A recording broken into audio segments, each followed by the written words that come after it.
And now for the one more often associated with loneliness, dating and dating apps.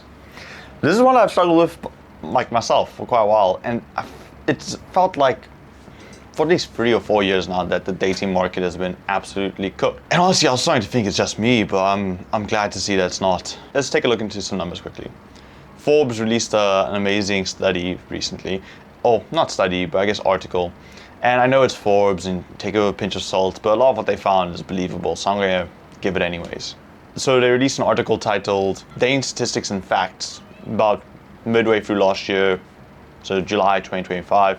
And it was written by a woman named Emily Fairs. I'll link it for you guys in the description. I'll link all these studies and videos and things I referred to in the show description, so you guys can check it out for yourselves. And what the article did was surveyed 8,000 people across dating apps and asked them some questions, and here's what they found. Also, I want to point out that this study was not just done in the US, this was done in the UK, Australia, and Canada, so it's a wide variety of places. Obviously, it's a bit Western focused, but I think most of us are Western focused, so that's all right. The biggest takeaway I got from this article is if you think it's just you, fantastic news, it's not just you.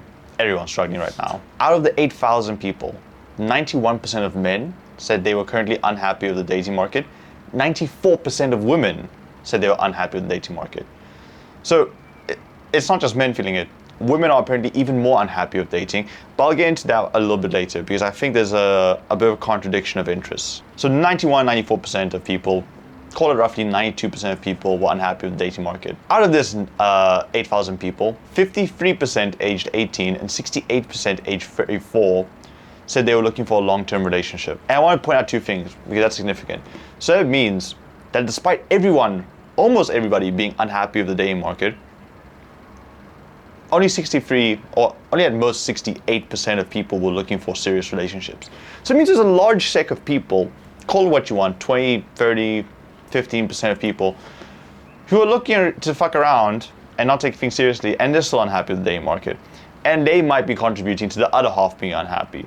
So this contradiction of interest is probably one of the reasons why there's a large amount of unhappiness in the dating market. Secondly, I want to emphasize that the older group is a particularly interesting one, because if you think about it, the older you go in these surveys, the more condensed your pool gets of people. Because most people by age 34 have found a partner, have gotten married. So the ones remaining are the ones really yearning for it.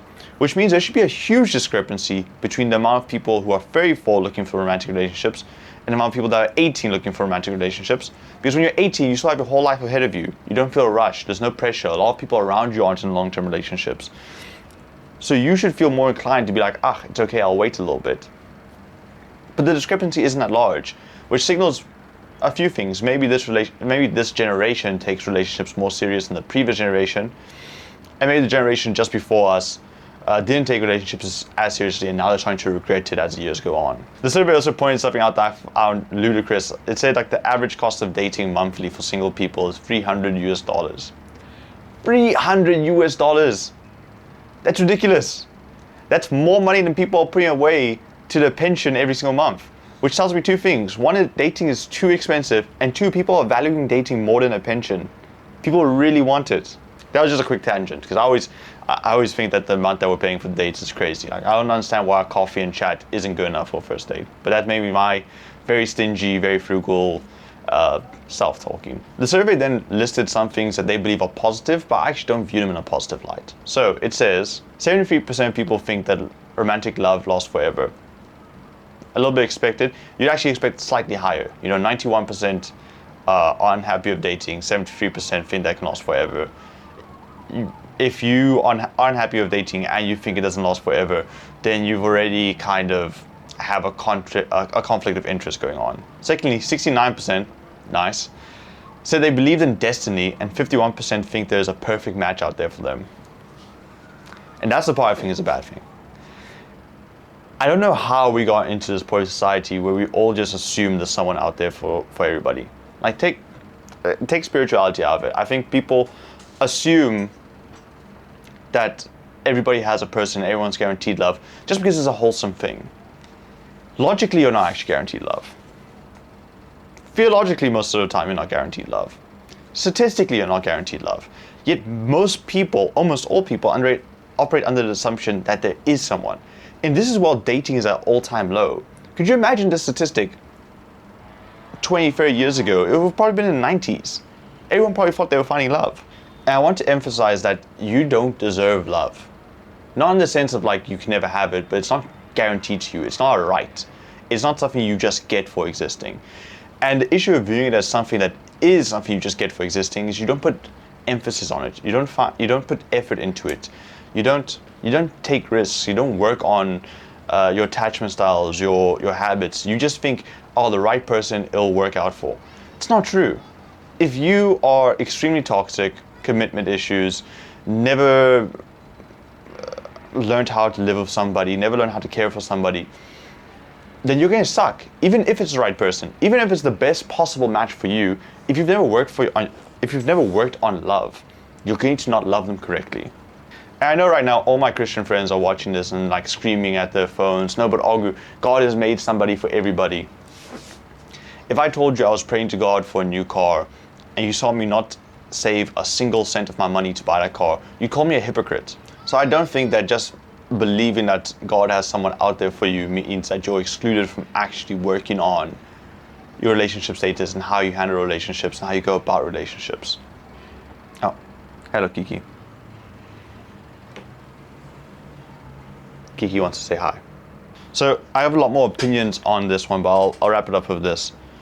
Love isn't guaranteed to you. You have to go out there and earn it. Love isn't guaranteed to you. You have to give yourself chances to find love. Secondly, if you ask people that are married or even ask people that are happily married, let's say, they're going to tell you that love doesn't feel like that spark, that this person was always going to be the one for me. They're going to tell you that was work. They're going to tell you that they put effort into making someone the perfect person. So I think as soon as you eradicate the idea that there is only one perfect person out there for you, that you have a destiny, that you have fate, and start realizing that you have to make it work, you can be more willing to put in the effort that it takes to have a healthy relationship. So I guess in summary, there isn't the one, you make someone the one. And that's an important thing to keep in mind when dating. Now, onto some more general statistics. And this one's bad news if you're a man. So somehow, don't ask me how this works. Population statistics always get really chopped and dicey, and I never know how people actually, like logically sometimes it doesn't make sense. And this is one of those cases where it says 64% of men are single, or rather 63% of men are single, and only 34% of women are single. How that happens, I don't know. That implies that some men are dating multiple women, which I hope that's not a standard thing. And also how those percentages nearly add up to 100% is also beyond me, so don't ask. I'm just giving you what's been reported. But that does mean something. If you are a man, you have less options than women, at least statistically speaking. So what does that mean? If you're a guy, you gotta up your game. It means that for every girl that you're interested in, she has at least 3 men to choose from. So you gotta be in the top 33%. You have to be a better bachelor or a better candidate for this person than 2 other people. Good news is that that's not as hard as it sounds. Like most people don't try. Most people don't put effort into themselves. And most people aren't signaling, or most people aren't working on the things that matter when it comes to dating and when it comes to being a good person for that matter. So what are some important factors when it comes to dating? So there was an American survey that was done. Now this one is biased to America, and I think you'll see that a little bit in the statistics, but it found that 90% of singles say that sexual chemistry is important to them in a relationship, and that 72% said that they could determine sexual chemistry within the first 4 dates. Now that's a tricky one, because 90% also means that it's not just men that find sexual chemistry important, but women as well. And I think that's something that's been common knowledge for a few years now, that we've kind of just shifted away from thinking that it's just men that care about sex and sexual chemistry, and now it is more recognized that both parties care about it. But the bigger issue is that one's kind of hard to work on in isolation, right? If your problem is that you don't have a job and don't have ambition, you can work on that outside of dating and outside of relationships. You can't really work on sexual chemistry on your own. And another important thing is sexual chemistry is more than just sex.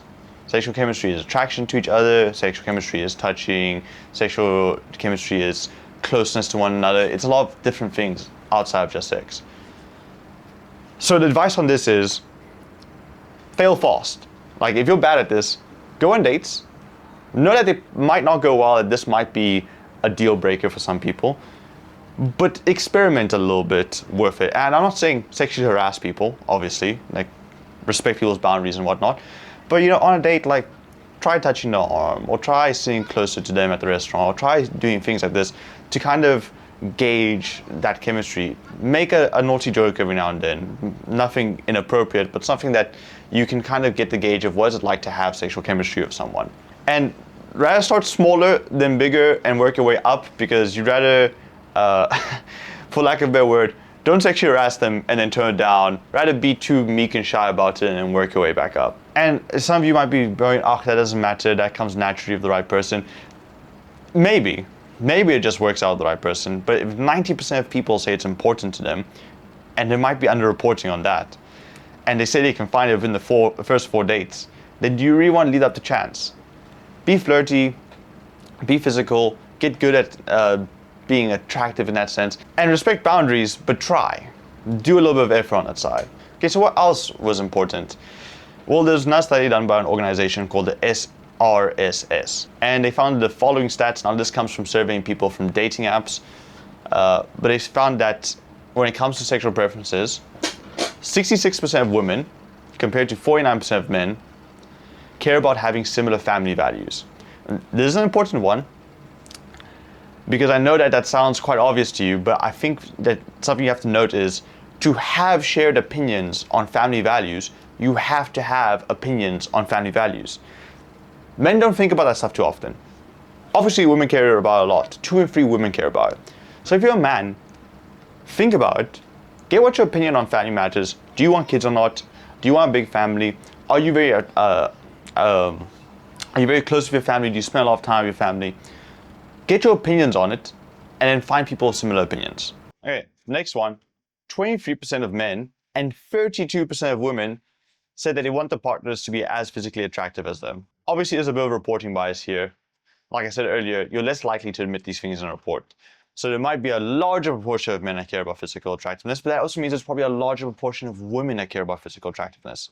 So if you're a man, work out, dress well, take care of yourself, groom, hygiene, find out your style, put effort into how you look. 18% of men and 27% of women care about their partner being as educated as them. That means if you're a man, women really care if you're as smart as them, and as well educated as them. So put in some effort, do some courses, get a good degree, be informally educated as well, read up on stuff, be in the know of things, try to be an intelligent and worldly person. And this one might sting a little bit. So 6% of men and 18% of women care about how much money their partner makes and want their partner to make as much money as they do. So that means women are 3 times more likely to care about how much money you make than you are to care about how much money they make. And that one's obvious. People still want, on a basic level, if you think about it, women don't necessarily want you to take care of themselves. Women don't necessarily want you to take care of them. They want you to be capable of taking care of yourself if all else goes wrong. And I want to highlight that, because if it's 6% of men that care about how much money you make and 18% of women, that means that 1 in 5 women care about how much money you make. Only 1 in 25 men care about how much money you make. So if you're a man, put some effort in, get a good job, start a side hustle, do something to increase your financial stability. Always remember that the old saying, get your money up, not your funny up. So what are the key takeaways for dating? Dating sucks right now for everybody. Nobody's having a good time. Dating apps in particular suck, with 63% of people on dating apps saying they're unhappy with the experience. Women, unfortunately, do have more options than men. People are in general a little bit disillusioned with the idea that there's someone out there for everybody and that there's a lot of fate towards dating. So what should you do? As I always say, try to be the best version of yourself. Focus on that first. Accept that dating is a lot of effort, and dating is hard, and that you need to have grace for people. And you also need to accept, I heard a brilliant saying the other day that said, saying yes to the amazing life that you're going to live is saying no to all the amazing lives you could have had. There's not going to be one person out there that's better than all the rest. Maybe there is, but not by a wide margin. And better in what way? You know, in reality, there's going to be a lot of really great candidates, and you just have to make a choice and decide that you're okay with that. Decide that it doesn't matter all the people you'll never get to date, all the people you'll never get to know, and just be happy with the one you chose. And that's life. You're not going to be able to do everything. For Michael Jordan to be the best basketball player ever, he had to say no to being a decent baseball player. For LeBron James to say yes to being the second best basketball player ever, he had to say no to an amazing football career. So you have to say no to a lot of amazing things. And you have to be okay with the decision. You have to make it work. So think well about the decision, but don't overthink it, and don't look for something perfect. Look for good enough and then work from there. And what do the statistics say? If you're a guy, 1 in 3 women are single. That means 1 in 6 of them will be looking for a relationship. That means if you're above average in things, that means if you're better than average, if you approach 18 girls, you have a pretty good chance of one of them working out. 18 girls is 1.5 a month for a year. You can do 1.5 people a month. Conversely, if you are a woman, 2 in 3 men are single. So 3 in 6 guys will most likely be looking for a relationship. So if you are better than average, approaching at least 6 guys gives you a better than average chance of finding someone. If you want to find someone that's in the top 33% of men, that means one of the higher echelons of people, then you only have to approach 18 people. In a year, that's 1.5 a month. So go out there, be the best version of yourself and try. Hey guys, hope you enjoyed that clip from the interview of Augu. If you want to come onto the podcast, remember, all are welcome. Just fill in the form in the description and we'll see if we can have you on. If you want to watch the full podcast, click on the link here. If you want to watch anything else from the channel, click on the link here. Thanks for watching, guys.